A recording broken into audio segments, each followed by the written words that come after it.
अब तक की सबसे बड़ी खबर, बाबर आजम का बड़ा ट्वीट सामने आ गया है। इसराइल और फलस्तीन के दरमियान जो जंग जारी है उसके हवाले से बाबर आजम ने जो है वो उनके हक में, गजा के हक में जो है वो बड़ा ट्वीट किया है। क्या ट्वीट किया है इस पे बात करेंगे। इससे पहले मोहम्मद रिजवान ने भी ट्वीट किया था जब वर्ल्ड कप हो रहा था, और वर्ल्ड कप के दौरान पाकिस्तान ने जो है वो जब मैच जीता उसके बाद मोहम्मद रिजवान ने ट्वीट किया जो बहुत ज़्यादा वायरल हुआ सोशल मीडिया पे, और भारत के अंदर बहुत ज़्यादा तनकीद का भी निशाना बनाया गया बाबर आजम को। उसके बाद पाकिस्तान के जो दीगर प्लेयर हैं उन्होंने भी जो है वो उसके हक में, फ़लस्तीन और गज़ा के हक में जो है वो ट्वीट्स किए। लेकिन बाबर आजम एक वाहिद ऐसे क्रिकेटर थे जिन्होंने तब कोई भी ट्वीट नहीं किया। लेकिन अभी जब बाबर आजम जो है वो वापस आए हैं और बाबर आजम की कप्तानी भी गई है, और अब बाबर आजम ने जो है आज बड़ा ट्वीट किया है गज़ा के हक में, जो है वो ह्यूमैनिटी के हक में। पहले नज़र डालते हैं कि बाबर आजम ने ट्वीट किया क्या है और इसका मतलब क्या है और वो किसकी सपोर्ट कर रहे हैं। जो ट्वीट जो है उसमें लिखा है, ए खासा खासाने रसल वक्त दुआ है, उम्मत पे तेरी आके अजब वक्त पड़ा है।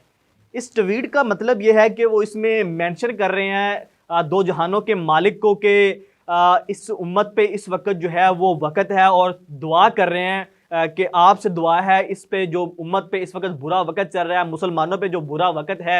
इस हवाले से उन्होंने जो दुआ किया है। आप सब जानते हैं कि इस वक्त जो है वो गज़ा के अंदर क्या हो रहा है, इसराइल और जो फ़लस्तीन की इस वक्त जो मसाइल चल रहे हैं उनके दरमियान में, और इस वक्त वहाँ पे जो है वो बच्चे और औरतों पे जो जुल्म सितम हो रहा है। नो डाउट जो है वो एक कम्युनिटी वहाँ पे हर्ट हो रही है। वो अलग बात है कि कसूरवार कौन है और ठीक कौन है, ये एक अलग बहस है। लेकिन इस सारे कॉन्फ्लिक्ट में जो कम्युनिटी, जो बच्चे, जो औरतें, जिस तरह से उन पर जुल्म सितम हो रहा है उसको वाकई ही जो है वो उस पर मजम्मत करनी चाहिए। और बाबर आजम ने उस हवाले से अब बड़ा ट्वीट किया है। इससे पहले हमने देखा है कि भारत के अंदर जब पाकिस्तान टीम मौजूद थी तब मोहम्मद रिजवान ने भी ट्वीट किया था, जिसपे उन पे बहुत ज़्यादा जो है वो तनकीद का निशाना बनाया गया। उनको बहुत ज़्यादा जो है वहाँ पे उनको जो है वो इस तरह के ट्वीट सामने आए कि जो है मोहम्मद रिजवान को भारत से निकाल देना चाहिए, आईसीसी को बैन कर देना चाहिए मोहम्मद रिजवान को। इस तरह से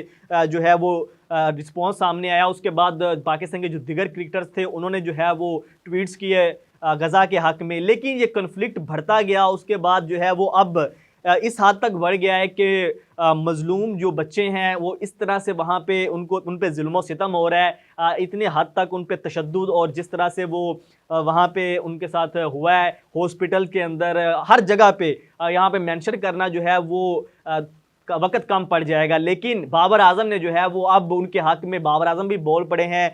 हैशटैग उन्होंने नीचे गज़ा लिखा है, मतलब गज़ा के लोगों को मेंशन किया है कि ये अल्ताफ़ सनहाली का शेर उन्होंने यहाँ पे मेंशन किया है, जो उन्होंने जो है पहली जंग अज़ीम पे ये उन्होंने ये नज़म लिखी थी पूरी। उस वक़्त के जो मुसलमानों के हाल थे, जिस तरह से मुसलमानों पे उस तब जुल्म सितम हो रहा था, आपस में वो बट गए थे एक दूसरे पे। उस दौर में जो है वो ये शेर लिखा गया था, ये नज़म लिखी गई थी, और आज इसको बाबर आजम ने जो है वो गज़ा की सूरत हाल से लिंक करके फिर जो है वो दो जहानों के मालिक को उन्होंने जो है मेंशन किया है कि दुआ की ज़रूरत है कि उम्मत पे तेरी अब जे वक़्त आन पड़ा है, एक अजब वक़्त आन पड़ा है। ये बाबर आजम का ट्वीट है।